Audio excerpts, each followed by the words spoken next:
रेखा जैसे ही घर के लिए निकलने ही लगी थी, उसका फ़ोन बज उठा।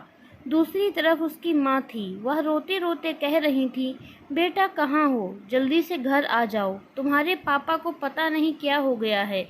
उन्हें छाती में बहुत तेज़ दर्द हो रहा है और अचेत से हो गए हैं। बदन भी बिल्कुल ठंडा पड़ गया है। बस तू जल्दी से आ जा। मुझे कुछ समझ नहीं आ रहा।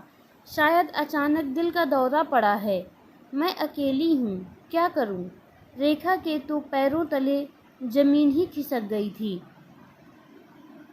कई दिनों से पापा से मिलने का कार्यक्रम बना रही थी, किंतु व्यस्तता के चलते हर रविवार निकल जाता था। घर के कामकाज निपटाते रेखा एक बहुराष्ट्रीय कंपनी में सीनियर पद पर कार्यरत थी। रेखा अपने माँ बाप की इकलौती बेटी थी और इसी शहर में रहती थी। फिर भी कई बार महीने बीत जाते थे अपने माँ बाप से मिले हुए। फ़ोन पर तो दिन में कई बार बात हो जाती थी। उसके अपने 2 बच्चे थे और घर में सास ससुर थे। भरा पूरा परिवार था। रविवार के दिन उसे सारे सप्ताह के कार्य निपटाने होते थे। बच्चों की ज़रूरतों को पूरा करना, घर का रख रखाव करते दिन कहाँ उड़ जाता था, पता ही नहीं लगता था। अगर कोई मेहमान आ जाए तो बस फिर तो सब काम भी रह जाते थे। आज माँ से पिताजी की अचानक तबीयत खराब हो जाने की खबर से वह टूट सी रही थी। उसने तुरंत एम्बुलेंस के लिए अस्पताल में फ़ोन किया और टैक्सी लेकर अपने मायके की तरफ निकल गई।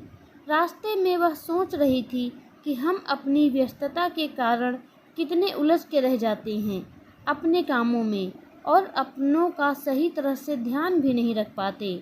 एक अंत दर्द ने जिसमें हर कामकाजी महिला आज घिरी रहती है, रेखा को भी घेर लिया था।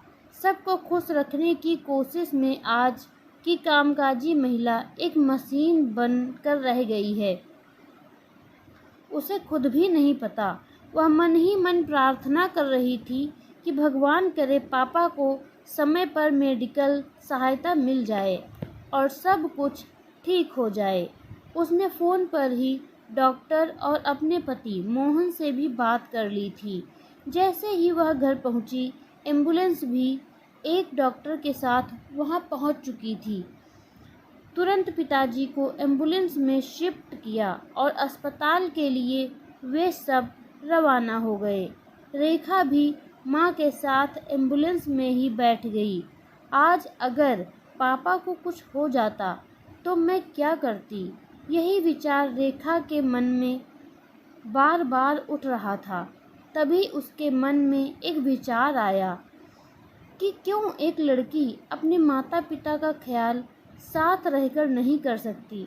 शायद इसीलिए लोग नहीं चाहते कि लड़की पैदा हो।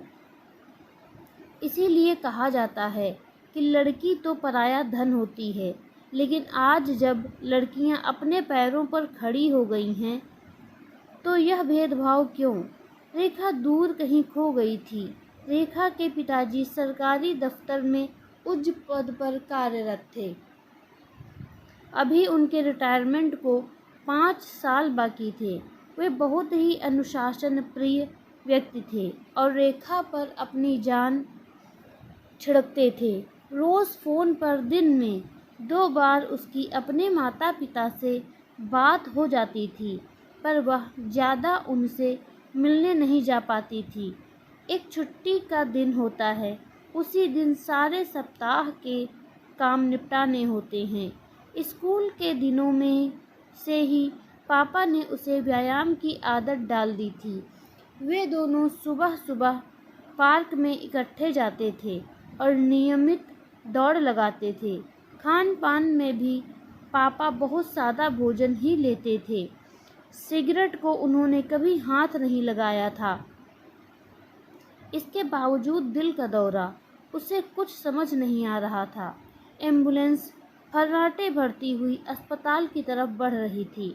एम्बुलेंस में ही डॉक्टर साहब ने पिताजी को इंजेक्शन दे दिया था, पर उनकी हालत ज़्यादा खराब होती जा रही थी। पास बैठी उसकी माँ लगातार रोए जा रही थी। उसने माँ के हाथ को अपने हाथ में लेकर सहलाना शुरू किया और दिलासा देने की कोशिश की। अंदर से तो वह खुद भी बहुत घबराई हुई थी। यह भी अच्छा था कि उसके सास ससुर घर पर ही थे और बच्चे उनके पास सुरक्षित थे। एम्बुलेंस हॉस्पिटल के आपातकालीन कक्ष के सामने रुक गई। यहाँ उसके पति पहले ही पहुँच चुके थे। वे तुरंत पापा को एम्बुलेंस से अस्पताल में शिफ्ट कर दिया गया। उनके डॉक्टर पहले से ही उनकी प्रतीक्षा कर रहे थे, परंतु उपचार शुरू कर दिया गया। उन्हें वास्तव में दिल का दौरा ही पड़ा था, लेकिन राहत की बात यह थी कि यह दौरा हल्का था।